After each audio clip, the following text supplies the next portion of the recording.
कावड़ मेले में हुड़दंगियों पर पुलिस की कड़ी नजर, बदतमीजी करने वालों पर हो रही सख्त कार्रवाई। एसपी सिटी का सख्त निर्देश, कहा शांति भंग करने वालों को बख्शा नहीं जाएगा।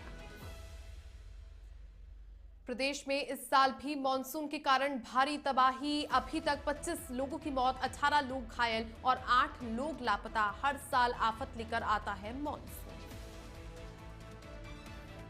कावड़ यात्रा के दौरान मुस्तैदी से काम कर रहा एफडीए टीमें पुलिस के सहयोग से कर रही लगातार चेकिंग, सभी खाद्य प्रतिष्ठानों को दिए सख्त निर्देश। सचिवालय संघ ने मुख्य सचिव के आदेश पर जताई आपत्ति, आदेश को बताया पूर्णतया अनुचित। कर्मचारियों को 5,000 रुपए से अधिक की संपत्ति खरीदने या बेचने से पहले अपने विभाग के अध्यक्ष को अधिकारी को बताने के दिए आदेश।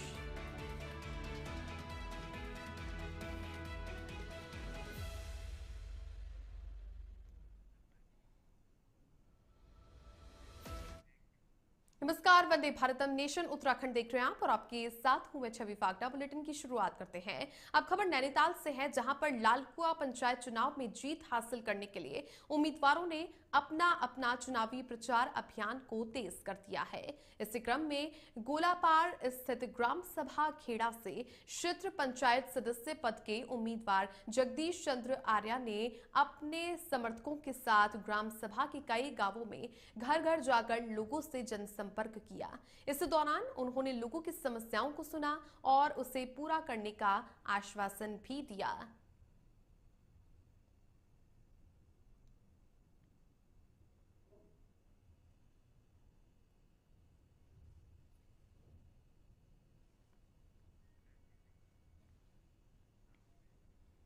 त्रिस्तरीय पंचायत चुनाव जैसे जैसे नजदीक आते जा रहे हैं, वैसे चुनाव प्रचार अपनी गति पकड़ने लगा है। बात की जाए उधम सिंह नगर जिले की ग्राम सभा विजयनगर की, तो विजयनगर ग्राम सभा में 13,000 वोट है और 8 गांव इस ग्राम सभा में है। ग्राम प्रधान के लिए 6 उम्मीदवार अपना भाग्य आजमा रहे हैं, लेकिन भाजपा, कांग्रेस और कांग्रेस से बागी उम्मीदवार के बीच सीधी टक्कर मानी जा रही है। कांग्रेस के प्रत्याशी मीना विश्वास, भाजपा की प्रत्याशी पूजा मंडल और कांग्रेस के बागी उम्मीदवार रूपा विश्वास घर घर जाकर अपने लिए वोट मांग रहे हैं, जिनके बीच सीधी टक्कर इस बार देखी जा रही है।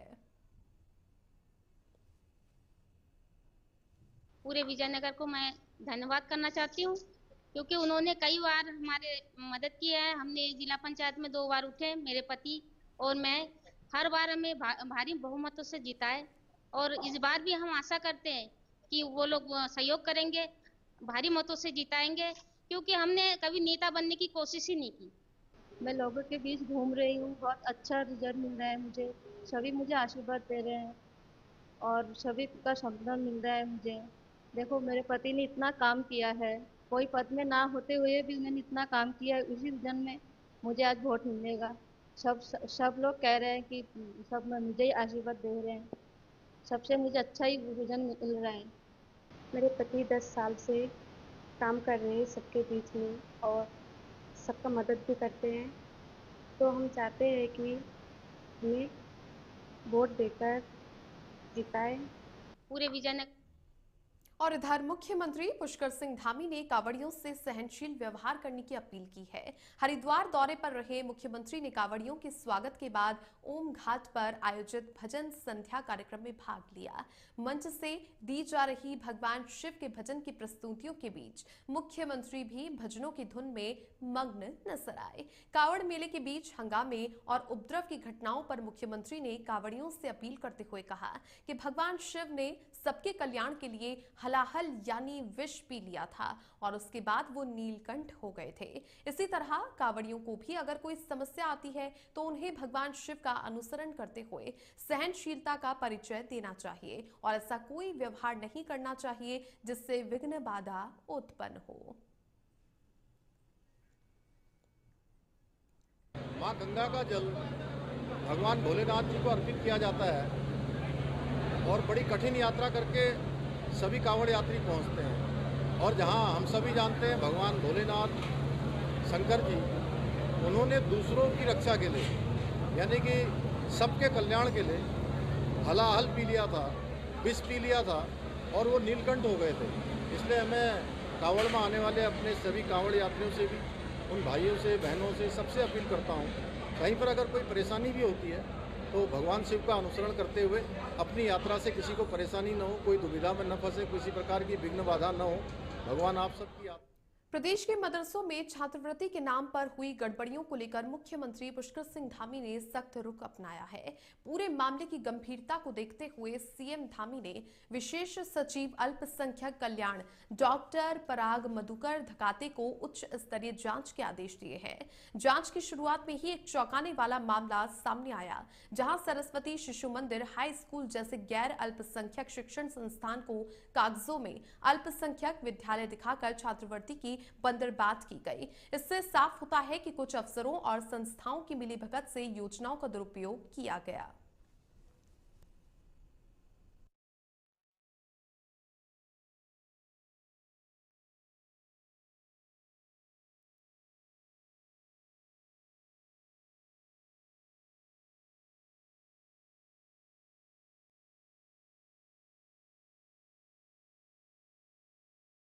उत्तराखंड राज्य के माननीय मुख्यमंत्री श्री पुष्कर सिंह धामी जी के द्वारा मदरसों में स्कॉलरशिप घोटाले की जांच के आदेश का मैं स्वागत करता हूं, अभिनंदन करता हूं। माननीय मुख्यमंत्री श्री पुष्कर सिंह धामी जी करप्शन से कोई समझौता नहीं करते और हम भी उनके नक्शे कदम पर चल रहे हैं कि हम अपने किसी भी डिपार्टमेंट के अंदर जर्रा बराबर भी हम करप्शन को बर्दाश्त नहीं करेंगे और जो भी जांच के उपरांत रिपोर्ट आएगी हम सख्त कार्रवाई करेंगे और अगर वो मदरसे इसमें लिप्त पाए जाते हैं तो सबसे पहले उनकी मान्यता को रद्द करेंगे। आगे बढ़ते हैं। हरिद्वार कावड़ मेले में जहां एक और पुलिस श्रद्धालुओं की सेवा में मुस्तैद है, वहीं दूसरी ओर कुछ शरारती तत्व माहौल बिगाड़ने की कोशिश में लगे हुए हैं। ऐसे हुड़दंगियों पर हरिद्वार पुलिस सख्त रुख अपनाए हुए है। मेले के दौरान ड्यूटी में जुटे हुए पुलिसकर्मियों से बदसलूकी की घटनाएं भी सामने आई है, लेकिन हर बार पुलिस मौके पर तत्काल कार्रवाई कर रही है ताकि माहौल बिगड़ने ना पाए। एसपी सिटी पंकज गैरोला ने साफ कहा है कि कावड़ मेला आस्था का प्रतीक है। इसमें शांति भंग करने वालों को किसी भी कीमत पर बख्शा नहीं जाएगा। उन्होंने कहा कि कावड़ियों का स्वागत है, लेकिन जो लोग हुड़दंग की नियत से आते हैं उन्हें अपराधियों की नजर से देखा जाए और वैसी ही कार्रवाई भी होगी।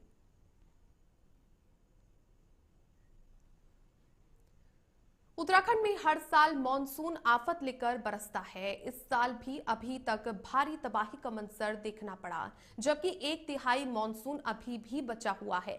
1 जून से अभी तक प्राकृतिक आपदा के चलते करीब 25 लोगों की मौत हो गई है और 18 लोग घायल हो गए हैं, जबकि 8 लोग अभी भी लापता चल रहे हैं। इसी तरह पशु हानि भी कम नहीं हुई है। छोटे बड़े पशुओं को मिलाकर के कुल 79 पशुओं की हानि हुई है। घरों की बात कर ली जाए तो 3 घर पूरी तरह से तहस नहस हो गए, जबकि 10 गौशालाएं आपदा की चपेट में आने से बह गई, जबकि आंशिक रूप से 258 घरों को नुकसान पहुंचा है।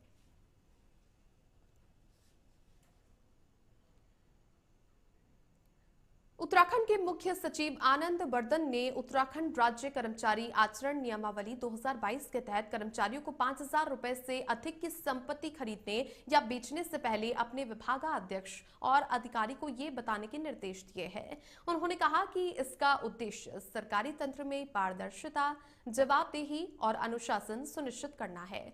मुख्य सचिव ने सभी कर्मचारियों को इस नियम का सख्ती से पालन करने का निर्देश दिया है। साथ ही मुख्य सचिव के इस आदेश का उत्तराखंड सचिवालय संघ ने विरोध किया।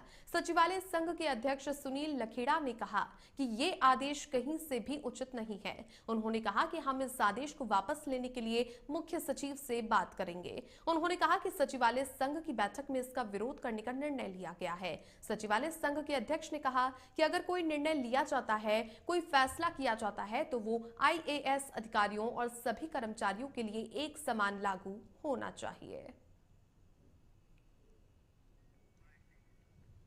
सचिवालय संघ वैसे तो हमारी बैठक होगी इस संबंध में, परंतु मैं अध्यक्ष के तौर पर कहूँगा ये जो निर्णय लिया गया, जो ये प्रावधान किया गया, बिल्कुल गलत है। ये कहीं तुक नहीं बैठता 5,000 का, इससे सारी अव्यवस्था हो जाएगी। तो हम चाहेंगे कि ये सब चीज़ें इस प्रोसेस कुछ इस प्रावधान को हटाया जाए, क्योंकि ये किसी भी दिशा में उचित नहीं है। तो अगर आप ऐसी चीज़ें करते हैं, तो कोई ऐसी चीज़ करते हैं जिसका कोई अच्छा नहीं लगता है कि ऐसी होनी चाहिए कोई। खबर उधम सिंह नगर से है, जहां पर रुद्रपुर में केंद्रीय गृह मंत्री अमित शाह के कार्यक्रम को देखते हुए प्रदेश भर से पुलिस फोर्स रुद्रपुर पहुंच गई है। आज उत्तराखंड के एडीजी अंशुमान भी रुद्रपुर पहुंचे। इस दौरान उन्होंने मनोज सरकार स्पोर्ट्स स्टेडियम के शिवालिक हॉल में पुलिसकर्मियों की ब्रीफिंग की, जिसमें उन्होंने सभी पुलिसकर्मियों को अपनी ड्यूटी मेहनत और लगन से करने के लिए कहा। जानकारी देते हुए जिले के एसएसपी मणिकांत मिश्रा ने बताया कि पर्याप्त संख्या में पुलिस फोर्स प्राप्त हो गई है, सभी की ड्यूटी लगाई गई है, सुरक्षा व्यवस्था के पुख्ता इंतजाम किए गए हैं। बता दें कि कल शनिवार को गृह मंत्री अमित शाह रुद्रपुर पहुंचेंगे और रुद्रपुर के मनोज सरकार स्पोर्ट्स एकेडमी में स्टेडियम में आयोजित उत्तराखंड निवेश उत्सव में वो शिरकत करेंगे।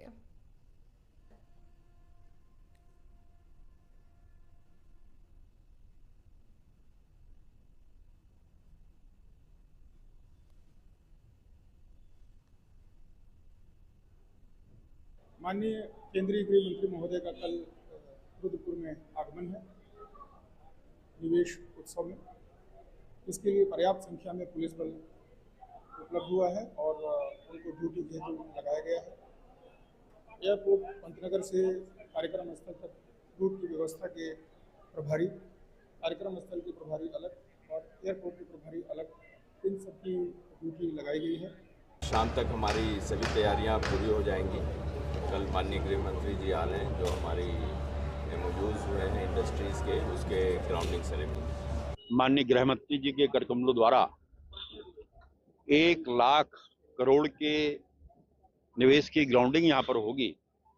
तो आप कल्पना कीजिए, जब 1 लाख करोड़ की निवेश यहाँ पर होगा, ग्राउंडिंग यहाँ पर होगी, तो कितने लोगों को यहाँ पर रोजगार मिलेगा। मैं इसके लिए देश के प्रधानमंत्री मोदी जी का आभार करता हूँ। जब मोदी जी ने इंवेस्टर समिट का उद्घाटन देहरादून में किया था, तो 3 लाख से अधिक लोगों ने एमओयू साइन किए थे, जिसमें से 1,16,000 ग्राउंडिंग पर पहले। प्रदेश में बिना लाइसेंस नवीनीकरण के चिकित्सा सेवाएं दे रहे डॉक्टरों पर अब शासन ने शिकंजा कसना शुरू कर दिया है। शासन की सख्ती के बाद डॉक्टरों में हड़कंप मच गया। हाल ही में करीब 2,500 चिकित्सकों के लाइसेंस समय पर रिन्यू न होने का मामला सामने आया था। इस पर स्वास्थ्य सचिव ने तत्काल कार्रवाई के निर्देश दिए थे। स्वास्थ्य सचिव ने प्रदेश के सभी मुख्य चिकित्सा अधिकारियों को निर्देश दिए कि ऐसे चिकित्सकों की सूची तैयार की जाए और उनके खिलाफ सख्त कदम उठाए जाए। इसके साथ ही उत्तराखंड मेडिकल काउंसिलिंग को भी निर्देश दिए गए हैं कि ऐसे डॉक्टरों के नाम सार्वजनिक किए जाएं। शासन की सख्ती का असर अब नजर आने लगा है। डॉक्टर बड़ी संख्या में अपने लाइसेंस का नवीनीकरण कराने पहुंच रहे हैं और जुर्माना भी वो भर रहे हैं।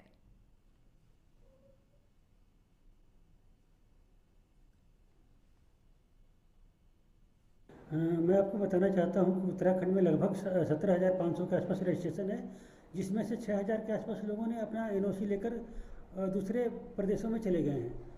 हमारे पास अप्रॉक्सीमेटली 11,000 के आसपास डॉक्टर्स हैं, जिनमें से 9-10 हज़ार के आसपास का हमारा परमानेंट रजिस्ट्रेशन अपडेट है और 2-2.5 हज़ार लोगों का रजिस्ट्रेशन में रिन्यूअल में अभी दिक्कत है।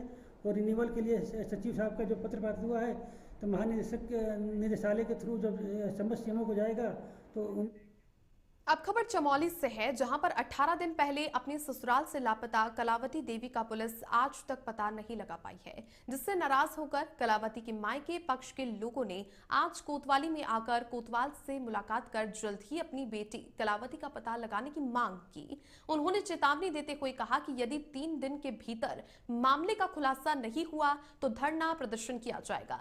बताते चले कि 1 जुलाई को अपने ससुराल कंटारा से लापता हुई कलावती देवी की गुमशुदगी आज भी रहस्य बनी हुई है। गुमशुदगी राजस्व पुलिस में दर्ज होने के बाद 7 जुलाई को ये मामला रेगुलर पुलिस को ट्रांसफर कर दिया गया था। मामले को गंभीरता से लेते हुए पुलिस की एक टीम ने कंटारा गांव जाकर खोजबीन की थी, लेकिन लापता कलावती का कोई पता नहीं लग पाया।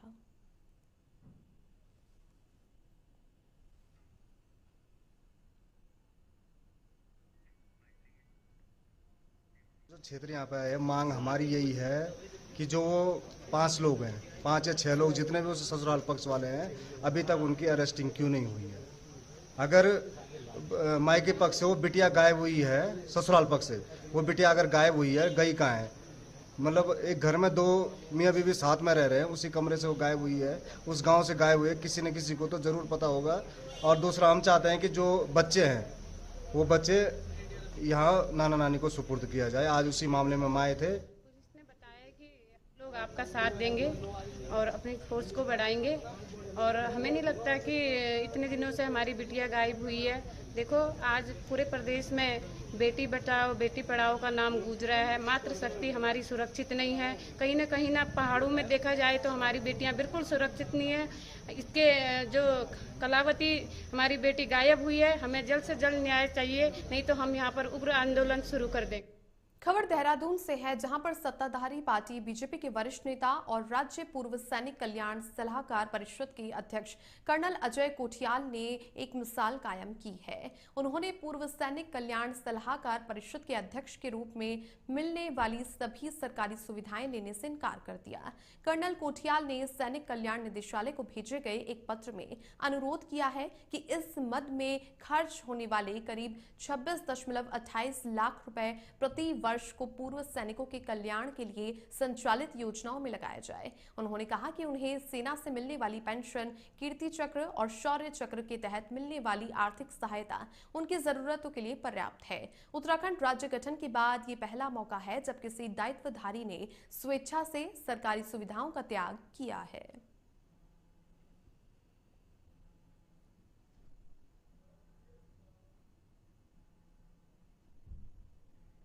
देखो, कहीं ना कहीं जो राशि इस अपॉइंटमेंट के साथ में होती है, वो राशि तो एनुअल बजट में इंडोर्स होती है, क्योंकि ये सब जो कंपोजिशन है समितियों के, ये सब ना डिफाइंड है।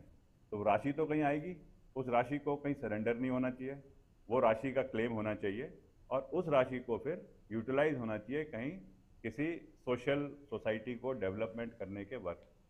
हरिद्वार में कांवड़ मेले के बाद पुराने और जर्जर हो चुके जिला चिकित्सालय का नवनिर्माण किया जाएगा। जिलाधिकारी मयूर दीक्षित ने बताया कि इस निरीक्षण में पाया गया है कि अस्पताल की बिल्डिंग बेहद कमजोर हो चुकी है और मौजूदा सुविधाएं भविष्य की जरूरतों को देखते हुए नाकाफी है। नए निर्माण के दौरान जिला अस्पताल की सेवाएं मेला चिकित्सालय और महिला चिकित्सालय में शिफ्ट की जाएंगी ताकि आम जनता को कोई परेशानी ना हो।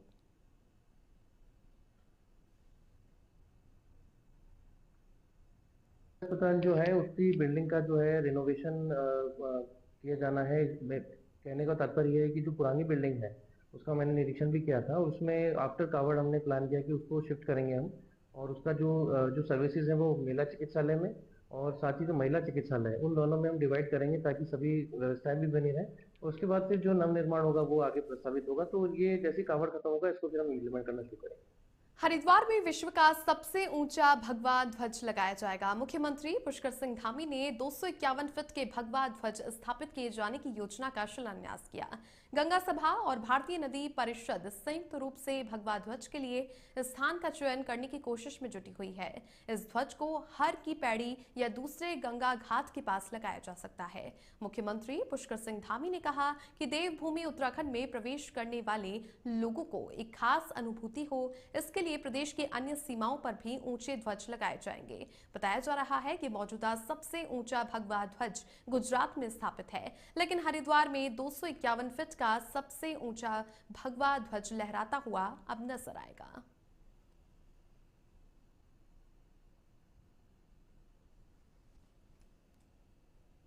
इस प्रकार हमारे राज्य की सीमाओं पर कोई प्रवेश करे, हमारी जो भी सीमा रेखाएं हैं उन सीमा रेखाओं में आते ही उसको देवभूमि का एक अलौकिक प्रकार का एहसास हो, उसके लिए आज यहाँ पर भगवा ध्वज लगाने का जो है शिलान्यास किया गया है। ऐसे ध्वज हमारी अन्य भी जो सीमाएं हैं उन सभी सीमाओं पर ऐसे भगवा ध्वज लगाए जाएंगे, जिससे कि लोग देवभूमि आगमन करते ही उनके मन में भाव आ जाए कि हम देवभूमि में पहुँच गए। भगवा ध्वज पूरे विश्व को, पूरे सनातन को एक संदेश दे, तो इसके लिए सर्वोत्तम स्थान का चयन करके जिला प्रशासन, गंगा सभा और भारतीय नदी परिषद इसके लिए सर्वोत्तम स्थान का चयन करे और यहाँ पर इस भगवे ध्वज का जो विश्व का कीर्तिमान स्थापित होगा हरिद्वार के अंदर, निश्चित रूप से ये एक बहुत बड़ा कार्य है और एक सनातन को, हरिद्वार को एक अलग पहचान। उत्तराखंड में जारी कावड़ यात्रा के दौरान श्रद्धालुओं को शुद्ध और पौष्टिक भोजन उपलब्ध करवाने के लिए खाद्य सुरक्षा एवं औषधि प्रशासन विभाग पूरी मुस्तैदी से काम कर रहा है। यात्रा मार्ग पर स्थित सभी खाद्य प्रतिष्ठानों को फूड लाइसेंस अनिवार्य रूप से प्रदर्शित करने के निर्देश दिए हैं। एफडीए की टीमें पुलिस के सहयोग से हर दिन यात्रा मार्ग पर चेकिंग अभियान चला रही है।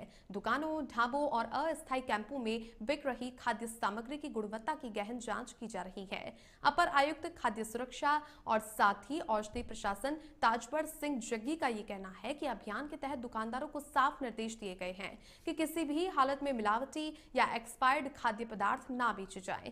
वहीं लाइसेंस ना होने पर या गड़बड़ी पाए जाने पर संबंधित कड़ी कार्रवाई भी की जाएगी।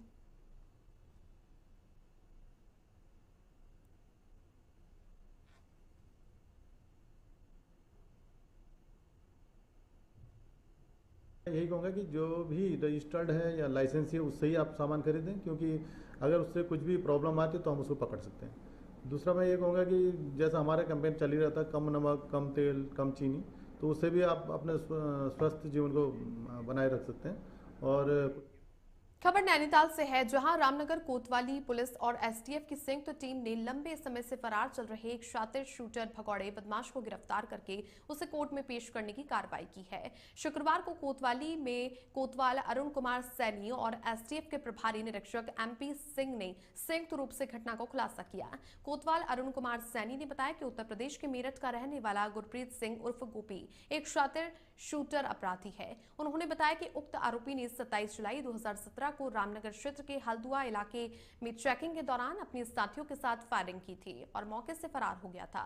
उसके बाद से ही अपराधी रामनगर कोर्ट से फरार चल रहा था और कोर्ट ने इसे भगोड़ा घोषित किया था। वहीं आरोपी की गिरफ्तारी पर वरिष्ठ पुलिस अधीक्षक नैनीताल ने करीब 10,000 का इनाम भी घोषित किया था। साथ ही उन्होंने बताया कि ये कई मामलों में 4 कोर्ट से फरार चल रहा था। फिलहाल पुलिस अपराधी के इतिहास को खंगालने में लगी हुई है।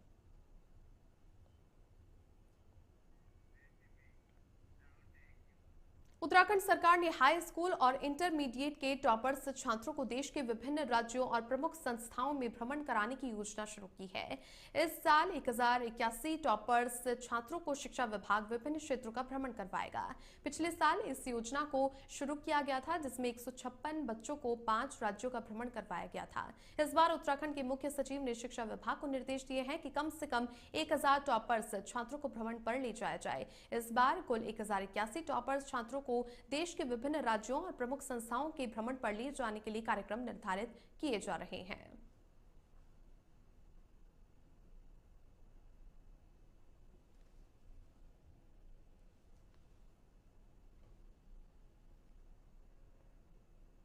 ये सरकार की पहली प्रतिबद्धता थी कि हम कुछ बच्चों को ले जाएं। तो टॉपर्स बच्चे जो हमारे बोर्ड के टॉपर्स बच्चे उनको ले गए थे। 156 बच्चों को पिछले 5 राज्यों में ले गए। इस बार हमारे जो ऑनरेबल प्रमुख मुख्य सचिव सर हैं, उन्होंने हमको आदेश दिए थे कि कम से कम 1000 बच्चों को ले जाइए। 1081 बच्चे हो रहे हैं कुल मिला के, जो टॉपर्स बच्चे उनकी लिस्ट हमने ले ली है, लिस्ट हमने तैयार कर दी। तो इन बच्चों को हम इस बार जो है विभिन्न देश के विभिन्न शिक्षण संस्थाओं में